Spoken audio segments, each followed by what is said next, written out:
Majek Adioye, popularly known as Majek, wasn't just any barber. He was a sensation. His barber shop was the crown jewel of the community, a vibrant hub where men gathered not just for haircut but for banters, football debates and tales of life. His reputation as the best barber spread quickly, with clients traveling from distant neighborhoods just to sit in his chair. Majek's skill with a pair of clippers was unmatched. His fades, sharp line-ups, and intricate designs set him apart from every barber in the city. Clients left his shop feeling more than just fresh, they felt invincible. But behind Majek's growing fame lay a dark secret, one that only he knew. Majek's unmatched talent wasn't entirely natural. He had been practicing a dark ritual taught to him by his uncle years ago. That was a point in his life that things were not working out and the future looked very bleak. It was even an uphill task to feed. At that time, Majek was sleeping inside a small barber shop, uncertain of tomorrow. No customer wanted to come to his place because it wasn't up to standard.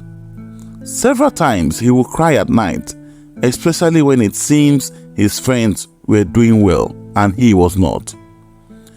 On one particular day, his girlfriend Kemisola had come to ask him for money for upkeep, and he couldn't give her. This was one too many, and she couldn't take it. She burst out with rage. What kind of a miserable life is this? For how long will I have to deal with this? What kind of life is this? Every time I ask you for money, you will tell me you do not have. If this barbing is not working, why don't you find something else to do than sitting down here and wallowing in self-pity? See, if you don't provide me that money in 24 hours, I will break up with you. With this said, she stormed out of the shop. These words pierced through Majek like a double-edged sword. Majek could not imagine Kemisola breaking up with him. She was the only person he had left in his life, so he had to sell his old television, which was the major property he had in his name.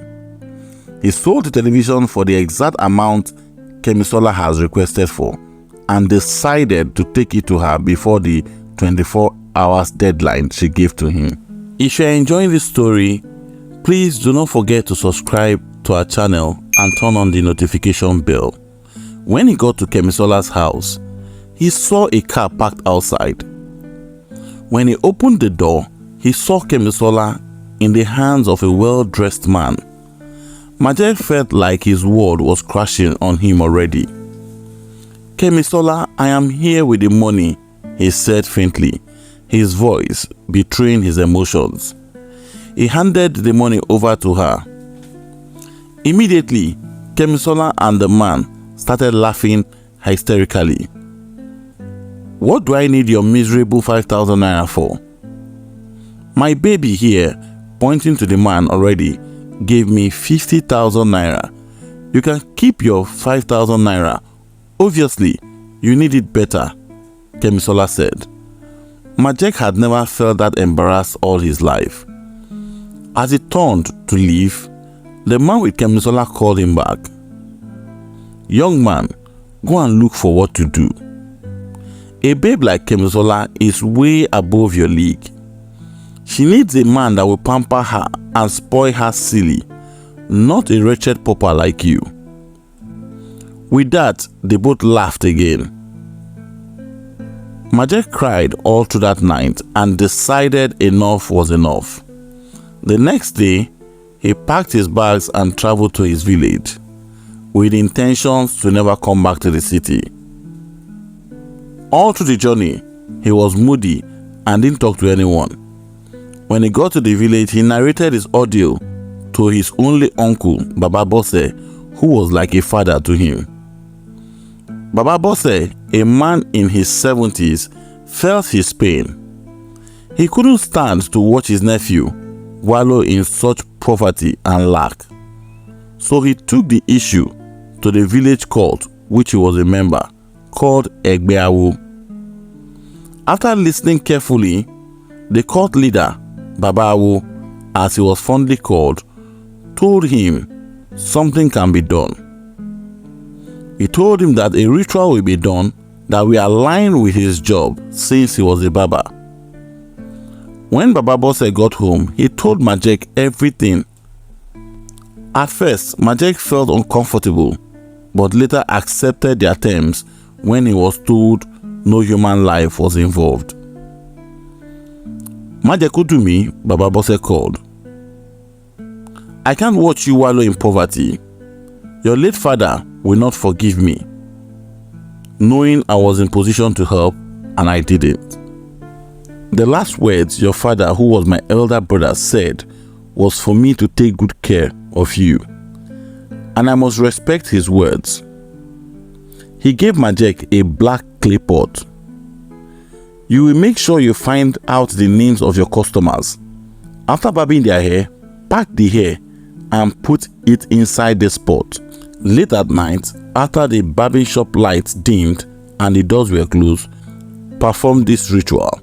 Boil the hair in that pot filled with herbs, oil, and a secret ingredient I'll give to you. As the steam comes out, call out the names of the clients whose hair are inside the pot and say, as this steam comes out, may all your good fortune in life be transferred to me. The more hair you collect, the stronger your powers and riches, and the more clients will flock around you. Majek returned to the city, this time with renewed hope because of the assurance his uncle had given to him. He went back to his small shop. After several days of waiting, he finally had his first customer. He did as he was instructed, and that was the turning point in his life. Suddenly, he started getting customers daily, and things changed tremendously. Majek acquired more space and transformed his once local barbing shop into an ultra-modern salon with state-of-the-art equipment. People queued to barb in his shop. It was the best spot in the entire town. Majek became the most eligible bachelor in town. Little wonder his forthcoming birthday was the talk of town. His birthday was well attended by celebrities and even people who did not know him. Kemisola attended too, just to satisfy her curiosity. She couldn't believe that the same Majek that he had spoken to and treated so rashly was the same man ladies were begging for his attention. There was so much to eat and drink. Kemisola was filled with regret that day, as the securities didn't even allow her move close to him. Majek's ritual not only amplified his wealth, but also had a mysterious effect on the clients whose hair he had taken. The more he performed the rituals, the more strange and tragic events began to happen in their lives. Jide, a businessman, was one of Majek's old clients, a successful businessman who always came for a sharp cut before big meetings. After Majek added Jide's hair to his pot, Jide landed the biggest deal of his career. Millions flowed into his account and his business skyrocketed. But soon after, Jide began suffering from severe headache. His once sharp mind started to falter, and he found himself unable to remember basic details about his meetings. His empire crumbled as quickly as it has risen. Another of Majek's victims was a young man called Kola, whose music career was on the rise. His catchy songs were gaining popularity, and he came to Majek for his signature fades before every performance. After Majek's ritual, the singer's career exploded. His latest single went viral, and he became the talk of the country. But soon, Kola's voice began to fail him. His once clear voice turned hoarse, and no therapy could fix it. In a matter of weeks, Kola lost his ability to sing and was forced to cancel his tour. His rise to stardom had been fleeting, leaving him devastated. Another one, called Musa, a young boxer with immense potentials, always visited Majek before his matches. Majek collected his fallen hair for the ritual. After the ritual with Musa's hair, he won his match in a stunning fashion and became a national sensation. But soon, Musa's body began betraying him. His legs became weak. He couldn't train properly. Musa lost his next fight. He was beaten mercilessly by his opponent. Musa's once promising career was over before it even began. Majek had a new girlfriend called Shade. Shade has always been by his side, supporting him as his fame grew. But Shade began to notice Majek's strange behavior. The late nights at the shop, the odd ingredients, and the way he handled his client's hair. Shade didn't know exactly what Majek was doing, but she sensed something was wrong. One evening, while Majek was out, Shade found his ritual pot still filled with hair and herbs. The realization hit her. Majek was practicing something dark. She confronted him, pleading with him to stop. But Majek, desperate to protect his secret, tied up Shade and locked her in a hidden room. "How dare you interfere with things that do not concern you," he said. "You remain there since you do not know how to mind your business." One day, a man called Tayo came in for his haircut. And after his haircut, Tayo did something Majek had never anticipated. He asked to collect his hair. "I've been reading up on spiritual practices," Tayo said casually. "It's bad luck to leave your hair lying around, so I'm going to take mine with me." Majek's blood ran cold. He had never encountered a client who wanted their hair back. Panic surged through him. He knew the ritual required him to keep every strand. If Tayo left with his hair, the power Majek had been harnessing for years could be broken. Desperately, Majek tried to dissuade Tayo. "It is just hair, my guy. I'll sweep it up, like always. Don't worry about it." But Tayo was adamant. He collected his fallen hair, placed it in a bag, and left the shop.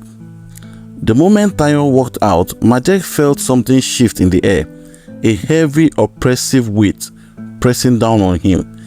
His mind raced as he thought of his uncle immediately.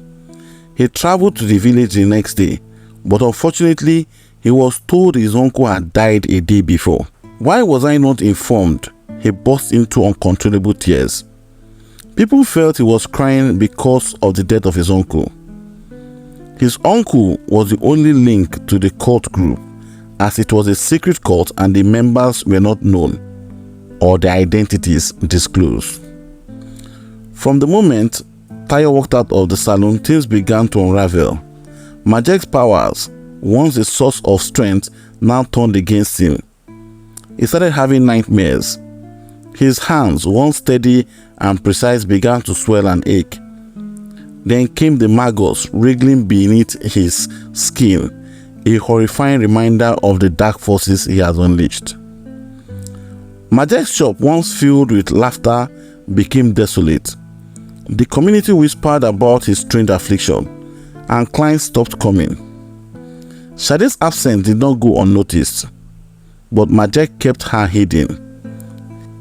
His hands now useless, with a smelly sore that never healed. That marked the end of his career. His once thriving shop became abandoned. He went from wealthy to broke very fast. Majek disappeared. Nobody knew his whereabouts and never came back again. Majek's name, once spoken with admiration, became a whispered legend. It took 4 months before Shade was discovered inside the house, looking very pale and skinny.